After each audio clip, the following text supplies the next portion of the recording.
Right. Hold on, before we begin.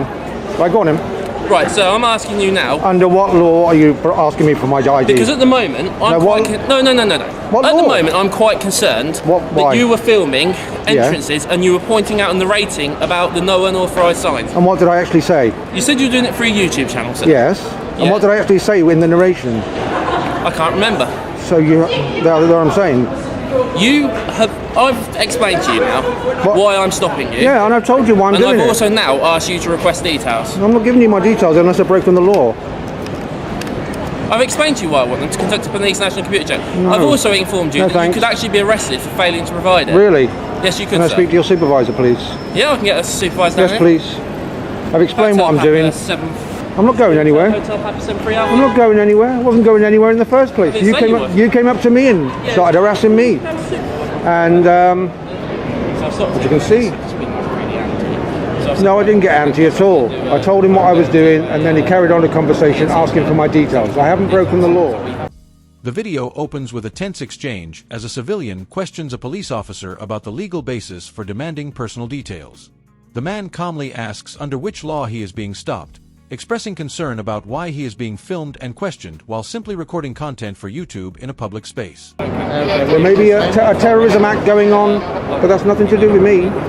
It's not breaking the law by narrating a video. At the moment, sir, I've explained to you that I want to speak to your supervisor. The supervisor's coming down, sir. Good, I've done talking to you then, thank you. But because he stopped me, this whole video is going online anyway. So he's going to be a part of it. That's what I'm saying. Like I said, sir, you are within your right to film. Absolutely. I've not got a problem with that. Lovely. Having spoken to you and your explanation for the commentary, I'm satisfied with Brilliant. And why wasn't he then? I'm not going to request your details. Good. I feel I wouldn't give them anyway. Okay, that's up to you. You don't have to. It's not. I know. Yes, you're right to not give them this. Unless I've done something, broken someone or nicked something or I'm in breach of contract, nobody gets anything off me. Okay, well, like I say, happy with you filming. I mean, you're recording me, so you've got a picture of me anyway, so you can do your own PNC check, and I'm telling you, everything I'm telling you is the truth. All right? And for him to do that to me, I need his name, at least, and his number, so I can actually put it onto the video. The officer raises concerns about filming near restricted areas, pointing out warning signs about unauthorized access. The civilian explains that he is narrating a video for his YouTube channel and insists that filming in a public place is not a crime, escalating the debate over rights versus police authority. Well, the officer's identifiable. He'll have his... Yeah, I know, but I'll need his name and number. I'll need both, because if it comes to it and he doesn't apologise, then I will need to speak to a supervisor. You see what I'm saying? Yeah. I mean, he's got the opportunity to bring this all to a halt, but he's chosen not to. He's chosen off to go on duty somewhere else and not conduct himself properly. Because he was the one who approached me. I didn't approach him, and now that you guys have come along, he's now gone off to do something else. He's not concerned with me anymore. You see what I'm saying? And I don't think it's right. I mean, if me, English person, easy. Tourist, they would poo their pants.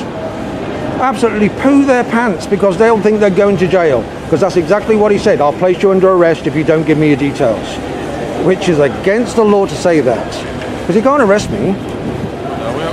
So, are you a supervisor? No, I'm not. Are you the same rank as him though? Yeah. Can we go and have a word with him then? And see if we can get an apology from him? Well, tensions rise when the officer asks for the man's name, address, and date of birth. The civilian refuses, stating clearly that he has not broken any law and therefore is not required to provide personal information. He challenges the officer to explain the legal justification. that's down to him, sir. No, I understand that. If you can ask him for an apology to me, then that'll all be over. If he doesn't give me an apology, then I'll ask for a supervisor. He's just going to speak to him now. All right. Well, you could just go on about your day. I could go on about my day, but I was... Right. If I came up to you as a civilian, you out of uniform, and a policeman came up to you, you're not a policeman, and a policeman came up to you and said, excuse me, what you're doing, you tell him what you're doing, and then he says, if you don't give me your details, I'll place you under arrest. And if this scenario happened, I'll probably just forget. I'm sure you would. I'm easygoing. Yeah. I'm easygoing as well, but as I said, really what you do is up to you. But all I'm asking for is an apology. You can't conduct yourself that way 24/7. If you think you're right, and they're being trained that way to think they're right. I think... I understand he's concerned, and I understand his concern. I'm not going anywhere, I'm just getting in the chase. I think you've just... That wasn't the guy, was it? I think he's just got off. You've just just got off on the wrong. No, I was minding my own business until he turned up. The situation intensifies when the officer mentions possible arrest under terrorism-related powers.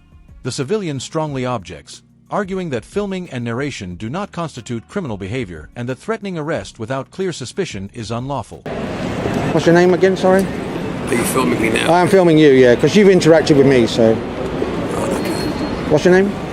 I don't really want to give that out. Really, as a police officer? Yeah. Is it not your policy to what? Give your name when asked? Not what I need. Can I have your number then, please? Yeah. 2906. So it's not your policy to give your name when asked? No. Well, okay, fine. I understand that. I'll go and check that out later on. Okay. So what's happened then? What's he said? He's basically asked you what you were doing within the area. Yeah. I told him. He believed what I said. How come he didn't? I don't know. Exactly. So that's what I'm saying. You went to have a word with him. He came to me. I was stood there by that post, or in between the archway, actually, doing some narration.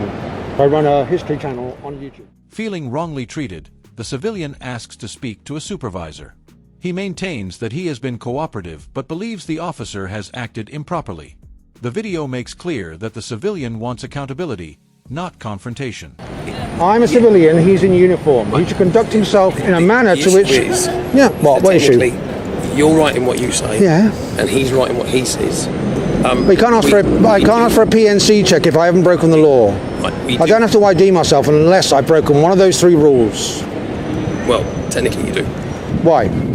Around here in this area, we have a lot of counter-terrorism issues. Right. A lot of hostile reconnaissance. We have a lot of stuff going on. I can see this on Google Earth, from the top, from the side, from street view, everywhere. I'm very pleased for you. Right. But at the end of the day, oh, here we go. the officer's only doing his job. Yeah, I understand that. Speaking to you. Yes, I understand that. You may have I've got no problem with any officer speaking to me, but to ask me for my details when I haven't broken the law is slightly out of kilter. Well, it might well be, and I can only assume because I wasn't here, right, the way in which the conversation went between yourself and himself. Yeah. And the fact that if there was a level of calming down... I was calm. I was calm until he turned up. Here, I don't know. A supervising officer arrives and listens to both sides. The supervisor acknowledges that filming in public is generally allowed and confirms that the civilian is within his rights, provided no specific law has been broken. Exactly. I was calm until he turned up. At the end of the day, the officers obviously asked you to ID myself, and I did account for my... Why you yep, told him everything I've told him, and I told everything I've told him, I told to you. Okay. Technically what he's saying, he is allowed to ask for your name. Sorry? He is allowed to ask for your name. Yeah, sure, you can ask all day long. Doesn't mean I have to give it. No. Let me finish.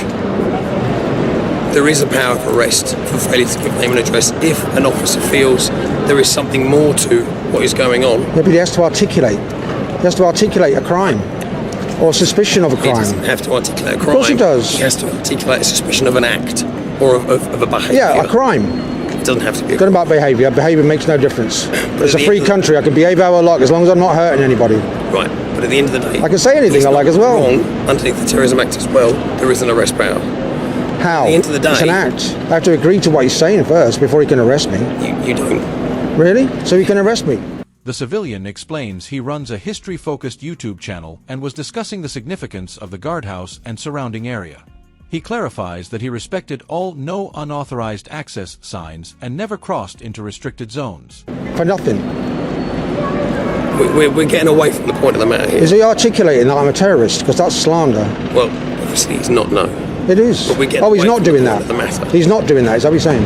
I wasn't here when the conversation took place. Yeah, so he's told you a bunch of porkies and now I've got to put up with it. I'm not saying anything.